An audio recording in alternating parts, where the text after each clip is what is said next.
Hello ছাত্ররা, সব কেমন আছো? আশা করি সব ভালোই আছো। আমরা ক্লাস 10-এর সিলেবাস শুরু করব। আমরা প্রথম শুরু করছি ক্লাস 10-এর সিলেবাস দিয়ে। ক্লাস 10-এর ভৌতবিজ্ঞান শুরু করব। ক্লাস 10-এর বই খুব পাতলা, তো চিন্তা করার কোনো কারণ নেই, খুব তাড়াতাড়ি শেষ হয়ে যাবে। আমি একটু দেরিতেই শুরু করেছি, কিন্তু চিন্তা করার কোনো কারণ নেই। 2 মাসের মধ্যে, বড় জোট হলে 3 মাস, তার মধ্যে গোটা ফিজিক্যাল সায়েন্স ভৌতবিজ্ঞান ক্লাস 10-এর শেষ করা যাবে। যারা কোনো কিছু প্রিপারেশন করে নাই, সবসময় চিন্তায় থাকো যে আমরা কিছু পারবো না, তাদের জন্য কোনো চিন্তা নেই। 2 মাসের মধ্যে পুরো ফিজিক্যাল সায়েন্স কমপ্লিট হয়ে যাবে। তোমরা আমার উপর ভরসা রাখতে পারো। এবং মাধ্যমিকের যে প্রশ্ন স্টাইল, সেই প্রশ্ন কীভাবে আসে, তো সেইগুলো আমরা এমনভাবে তৈরি করে দেবো যাতে তোমরা ইজিলি 80-90 নম্বর পেয়ে যাও। কিন্তু তোমাদেরকে কথা দিতে হবে যে আমি যেমনভাবে পড়াবো ঠিক সেইভাবে পড়ে যেতে হবে। প্রত্যেকটা চ্যাপ্টার ধরে ধরে কিন্তু শিখতে হবে। তো এটা শুধু সময়ের ব্যাপার, ঠিক আছে? ঠিকঠাক সময়ে যদি তোমরা কাজটা করো, তাহলে মাধ্যমিক পরীক্ষা যখন আসবে তখন দেখবে তোমাদের সব কিছু প্রিপেয়ার হয়ে গেছে। এমন কোনো ব্যাপার নাই, খুব সোজা চ্যাপ্টার। আর টেস্ট পরীক্ষার পর আমি কতগুলো টিপস দেবো, সেই টিপসের সাহায্যে তোমরা দেখবে খুব ইজিলি প্রশ্নগুলোর উত্তর করতে পারছো। কিন্তু তার আগে খুব ভালো করে বলে দিচ্ছি যে 2 মাস অন্ততপক্ষে টানা ফিজিক্যাল সায়েন্স নিয়ে পড়ে থাকতে হবে। প্রতিদিন অন্ততপক্ষে 1.5 থেকে 2 ঘন্টা ফিজিক্যাল সায়েন্সের উপর দিতে হবে, তাহলে কিন্তু তোমরা খুব ভালো নম্বর পাবে। তো চলো শুরু করা যাক আমাদের প্রথম লেকচার, ঠিক আছে? আজকে প্রথম ক্লাস 10-এর আমরা শুরু করছি কোন চ্যাপ্টার দিয়ে? পরিবেশ ও ভাবনা, এই চ্যাপ্টার দিয়ে। চলো, পরিবেশ ও ভাবনাতে আজকে আমরা কি পড়বো? আজকে আমরা পড়বো বায়ুমণ্ডলের বিভিন্ন স্তর সম্পর্কে। প্রথমে আমরা পরিবেশ সম্পর্কে প্রিলিমিনারি জেনে নেবো যে পরিবেশ কী জিনিস, সেটা তোমরা সবাই জানো। তারপর পড়বো বায়ুমণ্ডলের বিভিন্ন স্তর থেকে, যেখান থেকে কিছু শর্ট কোশ্চিন আছে, ঠিক আছে? আমি কিছু শর্ট কোশ্চিন আলোচনা করবো শেষের দিকে, এবং প্রথমে সমস্ত কিছু পড়েই যাবো। তোমরা খুব ভালো করে পড়বে এবং জিনিসগুলো মনে রাখার চেষ্টা করবে। তারপরে আমি এই চ্যাপ্টারটা যখন শেষ হবে, তখন শেষের লেকচারে আমি একটা কী ধরনের প্রশ্ন হয় সেই প্রশ্ন সম্পর্কে আলোচনা করবো। তো চলো শুরু করা যাক আজকে ভিডিও। তো আজকের বিষয় কী পড়াবো দেখো। আজকে পড়াবো পরিবেশ সম্পর্কে ধারণা। আমরা যে পরিবেশে থাকি সেই পরিবেশ সম্পর্কে একটা ধারণা দেবো। বায়ুমণ্ডলের উপাদান, বায়ুমণ্ডল কী কী দিয়ে তৈরি, সে সম্পর্কে আমরা বলবো। আর বলবো কি, বায়ুমণ্ডলের বিভিন্ন স্তর। বায়ুমণ্ডলে অনেকগুলো স্তরে ভাগ করা হয়, আদৌ কিন্তু এরকম স্তরের কোনো অস্তিত্ব নেই, ঠিক আছে? যেগুলো বলবো সেগুলো মনে রাখবে না যে হ্যাঁ ওখানে লেখা আছে যে এটা এই স্তর, ওটা ওই স্তর। বায়ুমণ্ডলকে অ্যাকচুয়ালি কতগুলো স্তরে ভাগ করা হয়। তো চলো শুরু করা যাক। প্রথমে কী বলবো? পরিবেশ সম্পর্কে ধারণা। এই আমাদের পরিবেশ, বিউটিফুল পরিবেশ, ঠিক আছে? আমরা যে পরিবেশে বাস করি সেটা খুবই সুন্দর। তো তুমি যদি পাহাড়ে যাও, কোনোদিনও যদি পাহাড়ে ঘুরতে যাও বা সমুদ্রে ঘুরতে যাও, তার এত সুন্দর পরিবেশ দেখে তুমি চমকে যাবে। আমি যখন দার্জিলিং গিয়েছিলাম, তখন পাহাড়ের যে মনোরম পরিবেশ এবং সেখানে মেঘের সঙ্গে এত সুন্দর খেলা, তো দেখে আমি খুব অবাক হয়েছিলাম।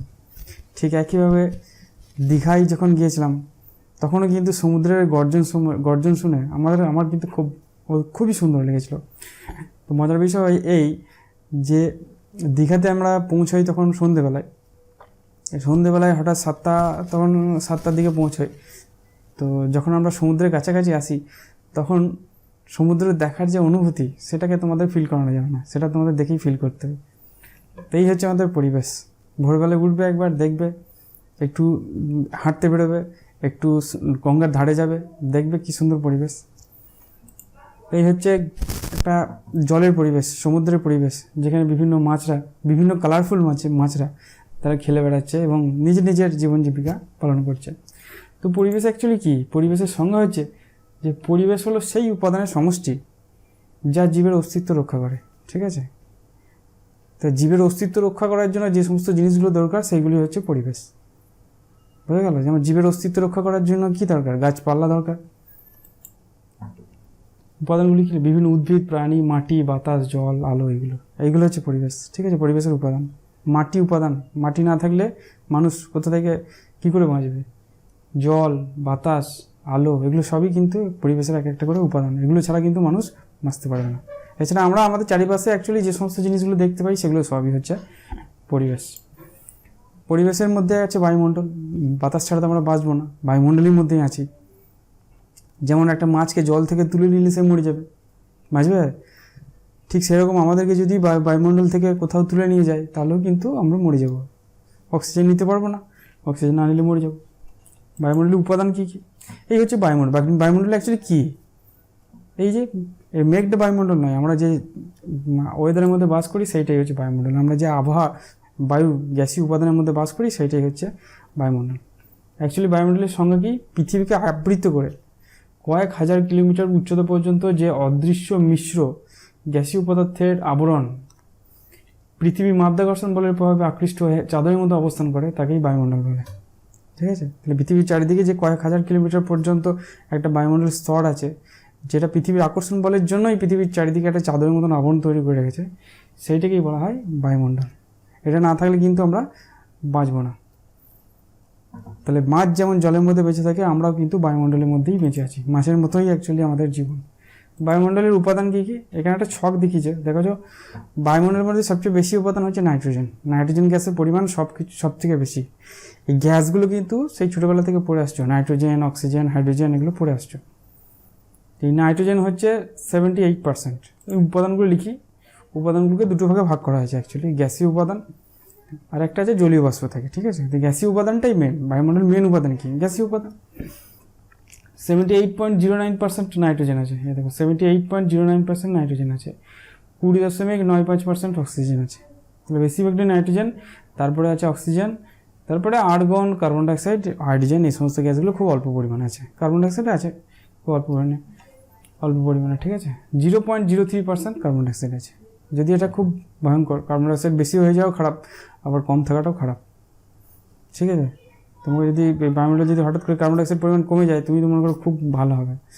কার্বন ডাইঅক্সাইড আমাদের ক্ষতি করে না, কার্বন ডাইঅক্সাইড ক্ষতি করে না, কার্বন ডাইঅক্সাইড ভালো করে।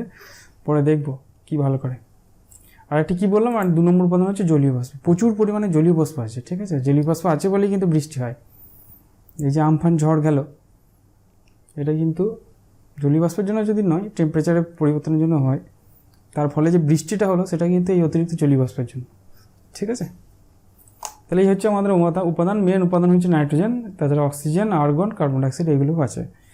চলো এবার বায়ুমণ্ডলের বিভিন্ন স্তরগুলো সম্পর্কে জানি। তো স্তরগুলোকে শর্টকাটে এখানে সব ছবির আকারে দেওয়া হয়েছে। ঠিক আছে? আমরা একে একে বুঝি যে কী কী স্তর আছে। ঠিক আছে? তোমরা নোট করবে একে একে কী কী স্তর আছে। প্রথম একবারে পৃথিবী পৃষ্ঠে যে স্তরটা আছে সেটা হচ্ছে ট্রপোস্ফিয়ার। ঠিক আছে? মানে পৃথিবীর পৃষ্ঠ থেকে 25 কিলোমিটার পর্যন্ত বিস্তৃত। এগুলো বিভিন্ন বইয়ে বিভিন্ন রকম আছে। কোনো বই আছে 18 কিলোমিটার, কোনো বই আছে 20 কিলোমিটার, কোনো বই আছে 25 কিলোমিটার, কোনো বই আছে 15 কিলোমিটার। যাই হোক, আমরা এখানে নেট থেকে যে ছবিটা পেয়েছি তাতে লেখা আছে 0 থেকে 25 কিলোমিটার পর্যন্ত বিস্তৃত স্তরটাকে হচ্ছে ট্রপোস্ফিয়ার। এটা হচ্ছে ভূপৃষ্ঠের একবারে সংস্পর্শে যে স্তরটা আছে সেই স্তরটা, এটার নাম দেওয়া হয় ট্রপোস্ফিয়ার। মেনলি এই স্তরগুলোর উচ্চতাগুলোকে কী করা হয়, এই যে 25 কিলোমিটার উপরে বলছি, তার মানে কি 25 কিলোমিটার উপরে উঠে কি কোনো দাগ পাবো যেখানে কোনো স্তর আছে? এরকম কিন্তু নয়, তাই না? তো 25, চলো আমরা হয়তো প্যারাশুট করে উঠতে চলে গেলাম, দিয়ে ঠিক 25 কিলোমিটার এসে আমি দেখছি হ্যাঁ এখানে একটা লেয়ার আছে, সেরকম কিছু নয়। কিন্তু বায়ুমণ্ডলটা কন্টিনিউয়াস। এবার মানুষের তার সুবিধার জন্য, বিজ্ঞানীরা তাদের সুবিধার জন্য একটা নাম দিয়েছে। ঠিক আছে, চলো 25 কিলোমিটার পর্যন্ত ট্রপোস্ফিয়ার নাম দিই। কেন ট্রপোস্ফিয়ার নাম দিই? কারণ ট্রপোস্ফিয়ারের কতগুলো বৈশিষ্ট্য আছে, সেই বৈশিষ্ট্যগুলো ওই স্তরের মধ্যে লক্ষ্য করা যায়। ঠিক আছে? এই বৈশিষ্ট্যগুলো লক্ষ্য করা যায় বলে 0 থেকে 25 কিলোমিটার পর্যন্ত এই স্তরটাকে বলা হয় ট্রপোস্ফিয়ার স্তর। তারপরে হচ্ছে স্ট্র্যাটোস্ফিয়ার, যেটা 25 থেকে 50 কিলোমিটার পর্যন্ত বিস্তৃত। ঠিক আছে? 25 থেকে 50 কিলোমিটার পর্যন্ত বিস্তৃত স্তরটার নাম হচ্ছে স্ট্র্যাটোস্ফিয়ার। তারপর হচ্ছে মেসোস্ফিয়ার, যেটা 50 থেকে 85 কিলোমিটার পর্যন্ত বিস্তৃত। তারপর হচ্ছে থার্মোস্ফিয়ার, যেটা হচ্ছে 85 থেকে 600 কিলোমিটার পর্যন্ত বিস্তৃত। এগুলো নোট করবে। ঠিক আছে? উচ্চতাগুলো খুব গুরুত্বপূর্ণ, যদিও একবার কংক্রিট নয়। তারপরে এক্সোস্ফিয়ার, যেটা হচ্ছে 600 থেকে 700 কিলোমিটার পর্যন্ত বিস্তৃত। এর উপরেও একটা স্তর আছে, সেই স্তরটার নাম হচ্ছে ম্যাগনেটোস্ফিয়ার। আমরা স্তরগুলো যদি একবারে শর্টে লিখি তাহলে একবার নোট করে নেবে। এই হচ্ছে আমাদের স্তর। প্রথমে 25 কিলোমিটার ট্রপোস্ফিয়ার, তারপরে 50 কিলোমিটার পর্যন্ত স্ট্র্যাটোস্ফিয়ার, তারপরে 85 কিলোমিটার পর্যন্ত হচ্ছে মেসোস্ফিয়ার, তারপরে 600 কিলোমিটার পর্যন্ত হচ্ছে থার্মোস্ফিয়ার, তারপরে 700 কিলোমিটার পর্যন্ত হচ্ছে এক্সোস্ফিয়ার, এবং তারপরে 700 কিলোমিটার থেকে ওপরে একবারে শেষ পর্যন্ত হচ্ছে ম্যাগনেটোস্ফিয়ার। ঠিক আছে? আমি আবার বলছি, এই স্তরগুলো কিন্তু কোনো কংক্রিট স্তর নয় যে তুমি যাবে আর সেই স্তরগুলোকে লক্ষ্য করবে, এরকম নয়। এটা মানুষের স্তরের বৈশিষ্ট্য থেকে তাদের নামকরণ করা হয়েছে। তো চলো একে একে বিভিন্ন স্তরগুলো সম্পর্কে পড়ি। তো প্রথম কী স্তর আছে? ট্রপোস্ফিয়ার স্তর। ঠিক আছে, মানে আমরা যে স্তরে থাকি সেই স্তরটার নাম হচ্ছে ট্রপোস্ফিয়ার স্তর। এই হচ্ছে আমাদের ছবি, তার মধ্যে একবারে সবচেয়ে ভূপৃষ্ঠ সংলগ্ন যে স্তরটা সেই স্তরের নাম হচ্ছে ট্রপোস্ফিয়ার। ঠিক আছে, চলো এই স্তরটা সম্পর্কে একটু বুঝি। ভূপৃষ্ঠ থেকে 25 কিলোমিটার পর্যন্ত বিস্তৃত। আগেই দেখলাম যে ভূপৃষ্ঠ আমরা যে মাটিতে থাকি, মাটি থেকে 25 কিলোমিটার পর্যন্ত যদি উঠি তাহলে যে স্তরটা পাবো সেই স্তরটা হচ্ছে ট্রপোস্ফিয়ার। ঠিক আছে, এখানে মেঘ বৃষ্টি হয় বলে এই স্তরকে ক্ষুব্ধমণ্ডল বলে। দেখো আমরা যে স্তরে বাস করি সেই স্তরে ঝড় বৃষ্টি লেগেই আছে। ঠিক আছে, এই আমফানের মধ্যে এত বড় ঝড় বৃষ্টি হলো যে কিছু কিছু জায়গায় মানে পুরো মানে তার অবস্থাই পরিবর্তন হয়ে গেছে। হাজার হাজার গাছ হয়তো উপরে চলে গেছে, বাড়িঘর পড়ে গেছে। তাই এই স্তরটা হচ্ছে খুবই মানে সবসময় যেন একটা ঝগড়াঝাটি করছে, তাই না? ঝড় বৃষ্টি এই সমস্ত লেগেই আছে এই স্তরটাতে, ওই জন্য এটাকে বলা হয় ক্ষুব্ধমণ্ডল, সবসময় লেগে আছে। ঠিক আছে, বা পরিবর্তনশীল স্তরও বলা হয় এই স্তরটাকে। এটা ক্ষুব্ধমণ্ডল বলে কেন এটা জিজ্ঞেস করে। ঠিক আছে, এর উপরের দিকে হচ্ছে তো -56 ডিগ্রি সেন্টিগ্রেড, নিচের দিকে উষ্ণতা মোটামুটি 30 ডিগ্রি সেন্টিগ্রেড গরম, কিন্তু যত উপর দিকে উঠবো তত উষ্ণতা কমতে থাকে। এবং সবচেয়ে ট্রপোস্ফিয়ারে যদি একবার শেষের দিকে যায়, অর্থাৎ 25 কিলোমিটার কাছাকাছি যখন যাব, তখন তো এই উষ্ণতা হবে -56 ডিগ্রি সেন্টিগ্রেড। এই টেম্পারেচারে কিন্তু আমরা বাঁচতে পারবো না। ওপরে উঠলে ঠান্ডা হয়, এর একটা উদাহরণ আছে। তুমি যদি পাহাড়ে যাও তাহলে দেখবে সেখানকার টেম্পারেচার অনেক কম, তাই না? হিমালয় পর্বতমালার উপরটা তো পুরো বরফে ভর্তি, তার মানে সেখানে নিশ্চয়ই খুব ঠান্ডা। যত উপরে উঠবো তত ঠান্ডা হবে, উষ্ণতা তত কমবে। স্তর চেঞ্জ হলে আবার অন্যরকম হয়, সেটা আমরা পরে পড়বো, গরম হয়। এর উপরের দিকে স্থির উষ্ণতা অঞ্চলকে ট্রপোপোজ বলে, মানে ট্রপোস্ফিয়ার যেখানটা শেষ হচ্ছে 56 কিলোমিটারে, সেই যে স্তরটা সেই স্তরটাকে বলে ট্রপোপোজ। অর্থাৎ ট্রপোস্ফিয়ার এর পরবর্তী স্তর হচ্ছে স্ট্র্যাটোস্ফিয়ার, মাঝের যে অঞ্চলটা যেখানকার উষ্ণতা মোটামুটি স্থির, সেই জায়গাটাকে বলা হয় ট্রপোপোজ। ঠিক আছে, বুঝতে পেরেছো? চলো নেক্সট, স্ট্র্যাটোস্ফিয়ার। ট্রপোস্ফিয়ারের পরের স্তর কোন স্তরটা? এই স্তরটা হচ্ছে স্ট্র্যাটোস্ফিয়ার। এখানে একটা ওজোন লেয়ার আছে, ঠিক আছে, যেটা স্ট্র্যাটোস্ফিয়ারে আছে, সেটা সম্পর্কে পড়বো আমরা। তার আগে পড়ি যে স্ট্র্যাটোস্ফিয়ার কি। তাহলে এই হচ্ছে স্ট্র্যাটোস্ফিয়ার। স্ট্র্যাটোস্ফিয়ার কত থেকে?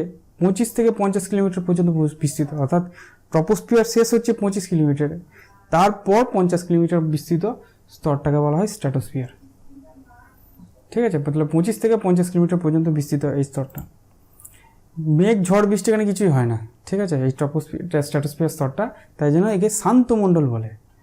ঠিক আছে, খুব শান্ত, একে মেঘ ঝড় বৃষ্টি খুব হয় না একবার। ওই জন্য দেখবে যখন রকেট যায় তখন দেখবে রকেট যে রাস্তা দিয়ে গিয়েছে, ধোঁয়া ছাড়তে ছাড়তে গিয়েছে, সেই ধোঁয়াটা অনেকক্ষণ স্থির থাকে, অনেকক্ষণ তুমি দেখতে হবে আকাশের দিকে তাকিয়ে থাকলে। তারপর আস্তে আস্তে আস্তে আস্তে মিলিয়ে যায়, কারণ ওটা স্ট্র্যাটোস্ফিয়ার যেহেতু খুব শান্ত মণ্ডল, ওখানে আবহাওয়া মানে বাতাস খুব ধীর গতিতে বয়, তার জন্য মোটামুটি শান্তই থাকে। ওই জন্য শান্তমণ্ডল, ঝড় বৃষ্টি কিছু হয় না বলে শান্তমণ্ডল বলে। এই কারণে এই স্তরে জেট প্লেন চলাচল করে, এই স্তরে জেট প্লেন চলাচল করে। ঠিক আছে, জেট প্লেন মানে এরোপ্লেন যেগুলো বলে, বা জেট প্লেন যেগুলো দিয়ে ধোঁয়া বেরোয়, সেগুলো এগুলো দিয়ে যায়। আমাদের যে জেট প্লেন এরোপ্লেনগুলো আছে, সেই এরোপ্লেনগুলো এই স্তর দিয়ে স্ট্র্যাটোস্ফিয়ার স্তর দিয়েই যায় এরোপ্লেনগুলো। ঠিক আছে, তার কারণ ঝড় বৃষ্টি হয় না, আর এরোপ্লেন ঝড় বৃষ্টি হলে যেতে পারবে না। এই স্তরের উপর দিকে উষ্ণতা 0 ডিগ্রি সেন্টিগ্রেড, তার মানে এই স্তরটা আবার আস্তে আস্তে গরম হচ্ছে। কেন গরম হচ্ছে? কারণ এখানে একটা ওজনের লেয়ার আছে, ওজন স্তরের লেয়ার আছে। ঠিক আছে, তাই জন্য এই স্তরটা আস্তে আস্তে গরম হয়। ওপর দিকে উষ্ণতা 0 ডিগ্রি সেন্টিগ্রেড। এর সর্বোচ্চ স্থির উষ্ণতাযুক্ত অঞ্চলকে স্ট্র্যাটোপোজ বলে। অর্থাৎ স্ট্র্যাটোস্ফিয়ার যেখানটায় শেষ হচ্ছে সেইখানে একটা নির্দিষ্ট অঞ্চল জুড়ে উষ্ণতা স্থির থাকে। ঠিক আছে, সেইখান থেকে বলা হয় স্ট্র্যাটোপোজ। এটা দেখা যায়, লক্ষ্য করা যায়। তো সেই স্থির উষ্ণতাযুক্ত অঞ্চলটাকে বলা হয় স্ট্র্যাটোস্ফিয়ার। স্ট্র্যাটোস্ফিয়ার শেষ হয়ে গেল স্ট্র্যাটোপোজ দিয়ে। তাহলে এবার আসা যাক ওজোনোস্ফিয়ার। তো ওজোনোস্ফিয়ার কোনো স্তর নয়, এটা একটা লেয়ার যেটা স্ট্র্যাটোস্ফিয়ার স্তরের মধ্যে থাকে। তাহলে এই হচ্ছে আমাদের যে লেখচিত্র, যেটা ছবিটা আছে এখানে, এই যে স্ট্র্যাটোস্ফিয়ার স্তরের মধ্যে একটা ওজোন স্তরের লেয়ার পাওয়া যাচ্ছে, তাই না? এই যে ওজোনের লেয়ার পাওয়া যাচ্ছে, এই লেয়ারটাকে এগুলো ওজোনোস্ফিয়ার বলে। ঠিক আছে, এই লেয়ারটাকে। এর বৈশিষ্ট্য কি দেখি, এটা একটা ছাতার মতন কাজ করে। ঠিক আছে, পরে দেখছি যে ছাতার মতো কেন কাজ করে, কীভাবে কাজ করে। ওজোনোস্ফিয়ার সম্পর্কে অনেক কিছু আছে যেটা সম্পর্কে তোমাদেরকে পড়তে হবে। শান্তমণ্ডলের উপর দিকে 20 থেকে 30 কিলোমিটার পর্যন্ত বিস্তৃত, মানে হচ্ছে স্ট্র্যাটোস্ফিয়ার যেখান থেকে শুরু হচ্ছে তার উপরের দিকে 20 থেকে 30 কিলোমিটার পর্যন্ত বিস্তৃত একটা স্তর আছে। ঠিক আছে, সেই স্তরটাকে ওজোনোস্ফিয়ার বলে। এই স্তরটাকে চিনব কী করে? এই স্তরের মধ্যে ওজোন গ্যাস থাকে, ঠিক আছে? এই স্তরের মধ্যে ওজোন গ্যাস থাকে। এটা কি করে? এই স্তর সূর্যের ক্ষতিকর অতিবেগুনি রশ্মিকে শোষণ করে। সূর্য থেকে তো অনেক রকমের রশ্মি আছে, তার মধ্যে একটা রশ্মি আছে অতিবেগুনি রশ্মি, আলট্রাভায়োলেট রশ্মি, যেটা আমাদের স্কিন ক্যান্সার ঘটায়, ঠিক আছে? অতিবেগুনি রশ্মি যদি খুব বেশি পরিমাণে আমাদের ত্বকের উপর পড়ে, স্কিন ক্যান্সার হবে, সূর্যের তারপরে উদ্ভিদের সালোক সংশ্লেষ ক্ষমতা কমে যাবে। তো সেই অতিবেগুনি রশ্মিকে কিন্তু এই ওজোন স্তরটাকে শোষণ করে নেয়, অর্থাৎ একটা ছাতার মতো কাজ করে। ওই জন্য আমি ছাতার ছবিটা দিয়েছি, ঠিক আছে? ওজোন গ্যাস একটা ছাতার মতন কাজ করে, যেটা ওই অতিবেগুনি রশ্মিকে শোষণ করে নেয় এবং পৃথিবীতে ঢুকতে দেয় না। চলো নেক্সট স্তরে পড়ে যায়। পরের স্তর হচ্ছে, আচ্ছা, এই স্তরের উষ্ণতা 76 ডিগ্রি সেন্টিগ্রেড। মানে এই স্তরটা গরম কেন? কারণ ওই যে অতিবেগুনি রশ্মিকে শোষণ করছে, তাহলে তো গরম হবেই। তাহলে অতিবেগুনি রশ্মিকে শোষণ করার জন্য এটার উষ্ণতা 76 ডিগ্রি সেন্টিগ্রেড, এতটা গরম হয়ে যাচ্ছে। এরপর আসা হচ্ছে মেসোস্ফিয়ার। এইটা হচ্ছে মেসোস্ফিয়ার স্তর, ঠিক আছে? মেসোস্ফিয়ারের বৈশিষ্ট্যগুলো দেখি। মেসোস্ফিয়ারের বৈশিষ্ট্য এখানে একটু বুঝতে পারছো, এগুলো সব উল্কা। চলো বৈশিষ্ট্যগুলো দেখি, তাহলে বুঝতে পারবে। এটা স্ট্র্যাটোস্ফিয়ারের উপর থেকে 50 থেকে 85 কিলোমিটার পর্যন্ত বিস্তৃত। স্ট্র্যাটোস্ফিয়ার 50 কিলোমিটার গিয়ে শেষ হয়েছিল, ঠিক আছে? 25 থেকে 50 গিয়ে শেষ হয়েছিল। তো 50 কিলোমিটার উপর থেকে 85 কিলোমিটার পর্যন্ত বিস্তৃত এই স্তরটাকে বলা হয় মেসোস্ফিয়ার, ঠিক আছে? এই স্তরের ঊর্ধ্বসীমার উচ্চতা -93 ডিগ্রি সেন্টিগ্রেড। তার মানে এটা খুব ঠান্ডা স্তর। -93 ডিগ্রি সেন্টিগ্রেড মানে অনেক ঠান্ডা, বুঝতে পারছো? এর ওপরের দিকে স্থির উষ্ণতাযুক্ত অঞ্চলকে মেসোপোজ বলে। মানে মেসোস্ফিয়ার যেখানটা স্থির হচ্ছে, সেখানে যেখানে কি শেষ হচ্ছে, সেখানকার কিছুটা অঞ্চলের উষ্ণতা একবার কনস্ট্যান্ট থাকে, স্থির থাকে, সেই জায়গাটাকে বলা হয় মেসোস্পোজ। এই স্তরে উল্কাপিণ্ড নষ্ট হয়ে যায়। উল্কাপিণ্ড আমাদের পৃথিবীতে পড়ে না কেন? মহাবিশ্বে মানে বিভিন্ন দিক দিয়ে উল্কা কিন্তু পৃথিবীতে পড়ার চেষ্টা করছে। তারা যখন বায়ুমণ্ডলে প্রবেশ করে, তখন বায়ুমণ্ডলের সঙ্গে তার ঘর্ষণ হয়। বায়ুমণ্ডলের যে বাতাসগুলো আছে, গ্যাসগুলো আছে, তাদের সঙ্গে ঘর্ষণ হয়, এবং ঘর্ষণের ফলে সেগুলোতে আগুন তৈরি হয়, তাপ তৈরি হয়। ঘর্ষণের ফলে গরম হয়ে যায়, তাপ তৈরি হয়, এবং তার ফলে কিছুক্ষণ পর সেটা আগুন জ্বলে যায়। তো সেটা হয় কোথায়? সেটা হচ্ছে মেসোস্ফিয়ার স্তরে। মেসোস্ফিয়ার স্তরে উল্কাপিণ্ড প্রবেশ করার পর আগে থেকেই গরম হতে থাকে, কিন্তু মেসোস্ফিয়ার ভেদ করে সে আর আসতে পারে না। মেসোস্ফিয়ারেই কিন্তু সে আটকে যায়, উল্কাপিণ্ডটা নষ্ট হয়ে যায়। তো এই হচ্ছে মেসোস্ফিয়ারের বৈশিষ্ট্য। চলো নেক্সট, থার্মোস্ফিয়ার। এই হচ্ছে থার্মোস্ফিয়ার। থার্মোস্ফিয়ার নাম শুনেই বুঝতে পারছো যে এটা খুব গরম। থার্মো মানে খুব গরম স্তর। তো চলো এর বৈশিষ্ট্যগুলো দেখি। আচ্ছা, এটা কী জিনিস আমি পরে বলছি। চলো, মেসোস্ফিয়ারের উপরের দিক থেকে 85 থেকে 600 কিলোমিটার পর্যন্ত বিস্তৃত। এই স্তরটা অনেকটাই লম্বা, ঠিক আছে? মেসোস্ফিয়ার যেখান থেকে শেষ হচ্ছে, তার উপর থেকে অর্থাৎ 85 থেকে 600 কিলোমিটার পর্যন্ত বিস্তৃত স্তরটা হচ্ছে থার্মোস্ফিয়ার স্তর। এই স্তরে বাতাস নেই, তাই এই স্তরে আকাশের দিকে তাকালে কালো দেখাবে, ঠিক আছে? যেহেতু আমরা এখান থেকে আকাশে কী রঙের দেখাই? নীল রঙের দেখি, তাই না? বেগুনি বা নীল রঙের দেখি। তার তার কারণ বায়ুমণ্ডল আছে বলে দেখি, ঠিক আছে? এটা আমরা পরে পড়বো যে কেন আকাশকে নীল দেখি। ওদিকে চাঁদে যদি কেউ যায় এবং উপরে যদি আকাশকে দেখায়, আকাশের রং কিন্তু কালো মনে হবে। সূর্য থাকা অবস্থায় কিন্তু কালো মনে হবে, দিনের বেলাতেই কিন্তু আকাশকে দেখলে কালো মনে হবে। কিন্তু আমরা যদি থার্মোস্ফিয়ার থেকে আকাশকে দেখি, তাহলে কিন্তু কালো মনে হবে। বায়ুমণ্ডল না থাকে, বায়ুমণ্ডল আছে বলে কিন্তু আকাশকে নীল দেখায়। এটা আমরা পরে পড়বো। আলোর বিক্ষেপণ বলে একটা ঘটনা আছে, তার জন্য হয়। তাহলে এই স্তরে বাতাস নেই বলে এই স্তর থেকে আকাশের দিকে তাকালে কালো দেখাবে, মেসোস্ফিয়ার স্তর, থার্মোস্ফিয়ার স্তর থেকে। এই স্তরে অতিবেগুনি রশ্মির প্রভাবে উষ্ণতা খুব বেশি থাকে। আল্ট্রাভায়োলেট রশ্মি প্রভাবে এখানে এমনিতে গ্যাসগুলো আয়নিত অবস্থায় থাকে, আল্ট্রাভায়োলেট রশ্মি প্রভাবে, তাহলে প্রচণ্ড মাত্রায় আল্ট্রাভায়োলেট রশ্মি এখানেও শোষিত হয়। তার প্রভাবে এই থার্মোস্ফিয়ার স্তরটাও কিন্তু খুব গরম অবস্থায় থাকে। এর ঊর্ধ্বসীমার উষ্ণতা হচ্ছে 1250 ডিগ্রি সেন্টিগ্রেড। আমরা সবচেয়ে গরম 1250 ডিগ্রি সেন্টিগ্রেড, মানে বুঝতেই পারছো খুবই গরম। 1250 থার্মোস্ফিয়ার। এর থেকেও গরম স্তর আছে, পরের স্তরটা আরও গরম, যদিও এর ঊর্ধ্বসীমার উষ্ণতা হচ্ছে 1250 ডিগ্রি সেন্টিগ্রেড। এই স্তরে নিম্নাংশে সূর্যরশ্মির প্রভাবে আয়নিত অবস্থায় থাকে, তাই এই স্তরকে আয়নোস্ফিয়ার বলে, ঠিক আছে? তাহলে এই যে আমরা থার্মোস্ফিয়ার স্তরটা পড়ছি, আমাদের কত নম্বর স্তর? 4 নম্বর স্তর। তো থার্মোস্ফিয়ার স্তরের নিম্নাংশে কিছু গ্যাস থাকে, যেগুলো সূর্যরশ্মির অতিবেগুনি রশ্মির প্রভাবে আয়নিত অবস্থায় থাকে, এবং তাই জন্য এই স্তরকে আয়নোস্ফিয়ার স্তর বলে। আয়নোস্ফিয়ারের একটা বৈশিষ্ট্য আছে। আয়নোস্ফিয়ারের বৈশিষ্ট্য হচ্ছে যে এই স্তরে বেতার তরঙ্গ প্রতিফলিত হয়। আমরা রেডিও শুনি না, সেই রেডিওর তরঙ্গটা এই স্তর থেকে প্রতিফলিত হয়ে আবার পৃথিবীতে ফিরে আসে এবং আমরা সেগুলো শুনতে পাই। এখন অবশ্য এম রেডিও তরঙ্গ চলে গেছে। যাই হোক, আগেকার দিনে যখন রেডিও শোনা হতো, তখন যেটা সিগন্যাল পাঠানো হতো, হয়তো কলকাতা থেকে কোনো সিগন্যাল পাঠাচ্ছে, তো সেই সিগন্যালটা ওপরে ছেড়ে দেওয়া হতো, আয়নোস্ফিয়ার স্তরে গিয়ে ধাক্কা লেগে প্রতিফলিত হয়ে আবার চারিদিকে ছড়িয়ে যেত বা পৃথিবীতে ফেরত আসতো, এবং সেই সিগন্যালটাকে ক্যাপচার করে তখন আমরা রেডিও শুনতাম। তাহলে বেতার তরঙ্গ এই থার্মোস্ফিয়ার বা আয়নোস্ফিয়ার স্তর থেকে প্রতিফলিত হয়। মেরু অঞ্চলে এই স্তরে মেরু যদি দেখতে পাওয়া যায়, যা আমরা যদি মেরুতে যাই, উত্তর মেরু বা দক্ষিণ মেরুতে যদি যাই, তখন এরকম একটা আলোর ছটা দেখতে পাওয়া যায়। ঠিক আছে, এখানে তো সব তোমার গ্যাসীয় উপাদানগুলো আয়নিত অবস্থায় থাকে, তাই জন্য এই আয়নিত অবস্থায় থাকার জন্য এখান থেকে একটা সময় আলো বের হয়, এবং এই যে এটাকে বলা হয় মেরুজ্যোতি বলা যায়। তাই যদি কখনো জিজ্ঞেস করে যে মেরুজ্যোতি কোন স্তরে দেখা যায়, সেটা হচ্ছে থার্মোস্ফিয়ারে। ঠিক আছে, থার্মোস্ফিয়ারে মেরুজ্যোতি দেখতে পাওয়া যায়। বুঝে গেল? চলো, এর সর্বোচ্চ উচ্চতায় যে অঞ্চলে উষ্ণতা স্থির থাকে তাকে থার্মোপোজ বলে। তাহলে থার্মোস্ফিয়ার যেখানে শেষ হচ্ছে, সেইখানকার কিছুটা অঞ্চল উষ্ণতা মোটামুটি কনস্ট্যান্ট থাকে, স্থির থাকে, এবং সেই অঞ্চলটাকে বলে থার্মোপোজ। তাহলে থার্মোপোজ শেষ হয়ে গেল। দেখো, একটা করে স্তর শেষ হচ্ছে কোথায়, যেখানে উষ্ণতা স্থির হয়ে যাচ্ছে, এবং সেই স্থির উষ্ণতাযুক্ত অঞ্চলটাকে একটা করে নাম দেওয়া হয়েছে। টপোস্ফিয়ারের শেষ স্তর হচ্ছে টপোপোজ, শেষ অঞ্চলটা যেখানে উষ্ণতা স্থির থাকে। স্ট্র্যাটোস্ফিয়ারের স্ট্র্যাটোপোজ, মনে রাখতে পারবে, ইজি। চলো, এবার হচ্ছে এক্সোস্ফিয়ার, লাস্ট স্তর। একটা স্তর আছে, যদি আমাদের এমনি যা ছবি আছে তাতেই এক্সোস্ফিয়ার হচ্ছে লাস্ট স্তর। এই যে এক্সোস্ফিয়ার, এটা খুবই গরম স্তর।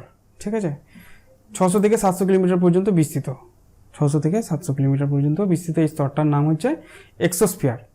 থার্মোস্ফিয়ারের উপর থেকে 700 কিলোমিটার পর্যন্ত বিস্তৃত। এই স্তরের উষ্ণতা খুবই বেশি, প্রায় 1200 থেকে 1600 ডিগ্রি সেন্টিগ্রেড উষ্ণতা। সবচেয়ে গরম স্তর হচ্ছে এক্সোস্ফিয়ার, থার্মোস্ফিয়ার কিন্তু নয়।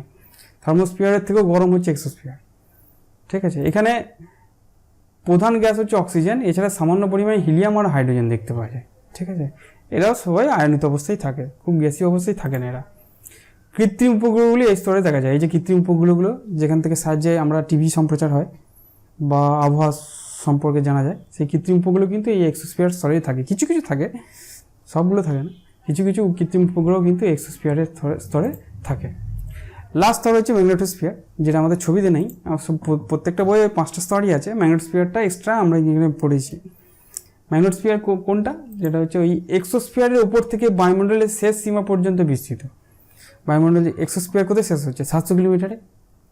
সেই 700 কিলোমিটার পর থেকে 16,000 কিলোমিটার পর্যন্ত বিস্তৃত একটা স্তর, সেটাকে বলে ম্যাগনেটোস্ফিয়ার।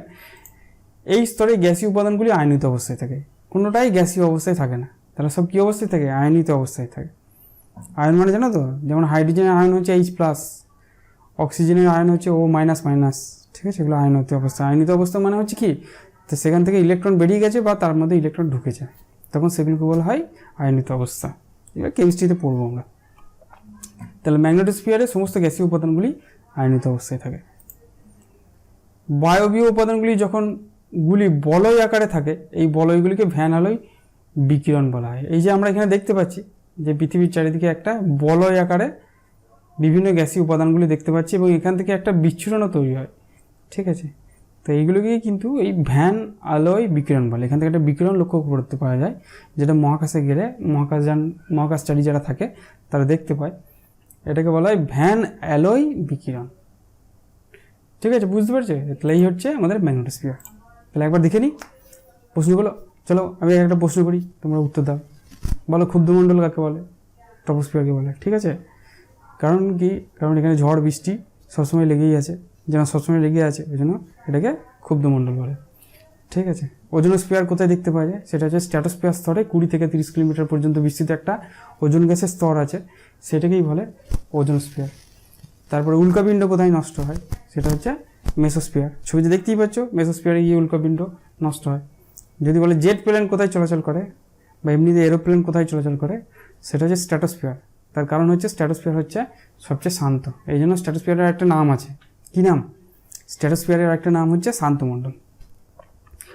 চলো, এরপর কী হচ্ছে মেসোস্ফিয়ার। মেসোস্ফিয়ার খুব গরম, 1250 ডিগ্রি এর টেম্পারেচার। তাহলে এখানে কি হয়, এখানে উল্কাপিণ্ডগুলো সব নষ্ট হয়ে যায়।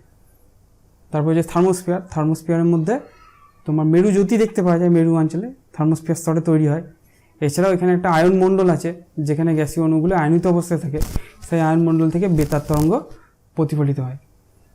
এরপরে হচ্ছে এক্সোস্ফিয়ার। এক্সোস্ফিয়ার হচ্ছে সবচেয়ে গরম স্তর, প্রায় 1600 কিলোমিটার পর্যন্ত বিস্তৃত। 1600 ডিগ্রি সেন্টিগ্রেড হচ্ছে এর উষ্ণতা, এবং এটা প্রায় 700 কিলোমিটার পর্যন্ত বিস্তৃত। ঠিক আছে, 600 থেকে 700 কিলোমিটার পর্যন্ত বিস্তৃত।